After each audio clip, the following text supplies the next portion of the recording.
का के उपयुक्त रूप में जो जोड़ना है वो जोड़े, इसमें मेरी पार्टी को कोई आपत्ति नहीं। ये विषय आप जो मेरे से वक्फ बोर्ड के माननीय सदस्य मिले थे और वक्फ बोर्ड के माननीय सदस्यों ने जिन जिन विषयों को उनके साथ चर्चा के बाद हुआ है उनको मैंने एनेक्सर में उनको शामिल कर लिया गया है। फिर आप आइटम नंबर 2 अर्जुन मेघवाल। धन्यवाद अध्यक्ष जी, मैं आपकी अनुमति से लोकसभा की संशोधित कार्यसूची के क्रम संख्या 2 पर जो श्री जुएल राम जी के नाम से आगे इनके दस्तावेज है जो for ministry of tribal affairs के, आपकी अनुमति से सदन के पटल पर रखता हूँ। Item number 27 Shrimati Nirmala Sitharaman. Sir, with your permission, I rise to move for leave to introduce a bill to consolidate and amend the law relating to income tax. Saugata Roy ji house order में नहीं है, आपके पार्टी के बेल में, छोड़िए, चलिए। ये 26 रह गया ना, ये भी करा ये उन्होंने अपोज करना है, बोल दिया नाम। Marshal Manish Tiwari, no. N K Premchandra, आप टेबल पर बोलना चाहते हैं, बोलिए।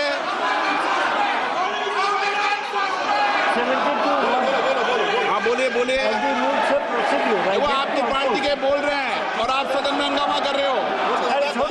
आपकी पार्टी के लोग बोल रहे हैं, आप सदन में हंगामा कर रहे हो। इतना विरोध है क्या आपस में? बोलने दो उनको। बोल रहे हैं। I beg to oppose the introduction of the Income Tax Bill 2025. The Income Tax Act 1961 has been serving its purpose while it was amended every year. The amendments were the result of government decision, and any new bill would have to suffer the same fate as the government introduced the amendments every year. So no new bill needs to be introduced because the present one has a complex language. The logic that because of complex language there will be increasing cost of compliance could not hold. The basic structure of the income tax remains the same because of its very nature, and no purpose would be served by introducing a new income tax bill to help tax administration and practitioners. Sir, the new law has 622 pages, 526 sections, 23 chapters, and 16 schedules. Is this Manish Tiwari ji, a simple law? The old law had 298 sections and 145 schedules. So there is no simplification. I oppose the introduction of that. माननीय मंत्री महोदय motion लाएं। Sir, I introduce the bill. अब motion भी लाएं। Sir, with your permission, sir, 3 members have mentioned about the objections to introduction of this bill. I'd like to say that actually Sri N.K. Premchandran's objection doesn't seem to be correct at all because, and that's also mentioned in my introductory remarks, the Income Tax Act was originally enacted in 1961, came into effect in 1962, sir. At that time, they had only 298 Act sections, and that is correctly referred. But then as the time went by, year after year, many more sections were added. And as it stands today, there are 819 sections. From that 819, we are bringing down to 536. So he should look at what it is today rather than what is in 1961. So on that objection, I don't think there is a, he is right. I don't think he's right. He should understand where the law is today and where it is being reduced. And second, sir, Manish Tiwari also meant, Manish Tiwari's argument was that sections are more now rather than when it was in 1961. That's a point. Then, that I've answered. Then 4,000 amendments have been made from 1961. And all those are being looked at now. being reduced now. So Manish Tiwari's core argument that it contains 536 clauses and has also more number of amendments now, I think he's not even looked into the papers, I'm sorry to say, so it cannot be sustained. N.K. Premachandran's statement about objects and reasons being different is also not correct, sir. The objects and reasons I can explain in detail when we take it up for discussion, but it cannot be sustained as an objection. Thirdly, Professor Saugata Roy's comment that, again, the philosophy and also the number of words and so on, he's looking at thinking that it is only a mere mechanical change. They are not mechanical change. Substantial changes are being made. Number of words have come down by half. Where there was 5.5 lakh words, now it's come down by half. Sections have come down. Chapters have come down. It's in plain, simple English and plain, simple Hindi. And therefore, these are not sustainable objectives.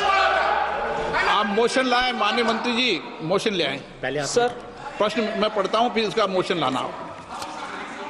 प्रश्न ये है कि विधेयक को पूरा स्थापित करने की अनुमति प्रदान की जाए।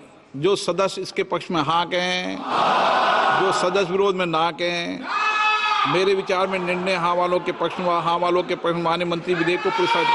आप किस पे ना कर रहे हैं आपको पता नहीं है, आप बाहर चले गए थे। चलो माननीय मंत्री जी। Sir, I want to say, sir, that I'm moving a motion. With your permission, sir, I rise to move that the House agrees to authorize Honorable Speaker yourself, sir, to constitute a select committee of this House on the Income Tax Bill 2025. The terms and conditions regarding the committee will also be decided by the Honorable Speaker. The committee shall make a report by the first day of the next session. I move this एक motion. बार bill को introduce कर दें। Okay, bill sir. को introduce कर दें। So I introduce the bill. प्रश्न ये है कि माननीय मंत्री जी द्वारा प्रस्तुत प्रस्ताव को स्वीकृत किया जाए। जो सदस्य प्रस्ताव के पक्ष में वो हाँ कहें, जो सदस्य प्रस्ताव के पक्ष में ना कहें। मेरे विचार में निर्णय हाँ वालों के पक्ष में हुआ, निर्णय हाँ वालों के पक्ष में हुआ, प्रस्ताव स्वीकृत हुआ। Item number 9 Shri Arjun Ram Meghwal ji. Honorable Speaker, sir, with your kind permission, I rise to lay the papers on the table of the House mentioned against the name of my colleague, Shri Shripad Yesho Naik, pertaining to the Ministry of New and Renewable Energy at serial number 9 in the today's revised list of the business. Thank you. Item number 25 Shri Jagvinder Pal ji. अध्यक्ष महोदय, मैं आपकी अनुमति से आज की कार्यसूची में क्रम संख्या 25 पर मेरे नाम के समूह तथा सूचीबद्ध पर संशोधन विधेयक 2024 संबंधी संयुक्त समिति के साथियों को अपडेट सभापति पर रखता हूँ। Item number 26 Shri Pratap Rao Yadav. आदरणीय अध्यक्ष जी, मैं वैश्विक कोविड-19 महामारी का प्रकोप और इसका प्रबंधन के बारे में स्वास्थ्य और परिवार कल्याण संबंधी स्थायी समिति के 123वें और 130वें प्रतिवेदन में अंतर्विध सिफारिशों के कार्यान्वयन की स्थिति के बारे में एक वक्तव्य सभा पटल पर रखता हूँ। मान्य सदस्यों, आज नियम 37 के अधीन मामलों को उठाने की अनुमति प्रदान की गई है। जो माननीय सदस्य अपने नियम 37 के तहत मामले उठाना चाहते हैं, वह अपने अनुमोदित पाठ को व्यक्तिगत रूप से सदन के पटल पर रख सकते हैं। माननीय सदस्यगण, आज बजट सत्र के प्रथम चरण का आखिरी दिन है। मुझे खुशी है कि सत्र के दौरान हमने अच्छे वातावरण में चर्चा की है। मुझे आपका पूरा सहयोग मिला है। माननीय राष्ट्रपति जी के अभिभाषण पर धन्यवाद प्रस्ताव पर 17 घंटे और 23 मिनट की सार्थक चर्चा हुई है। इसमें 173 मान्य सदस्यों ने देर रात्रि तक बैठकर अपने दायित्वों का निर्वहन किया है। बजट पर सामान्य चर्चा 16 घंटे 13 मिनट तक चली, जिसमें 170 सदस्यों ने सक्रिय भागीदारी निभाई। आप सबके सहयोग से इस सत्र में हमारी प्रोडक्टिविटी लगभग 112% रही है। मुझे आशा है आगे भी आपका इसी तरीके से सहयोग मिलता रहेगा। सभा की कार्रवाई सोमवार दिनांक 10 मार्च को प्राप्त 11 बजे तक के लिए स्थगित की जाती है।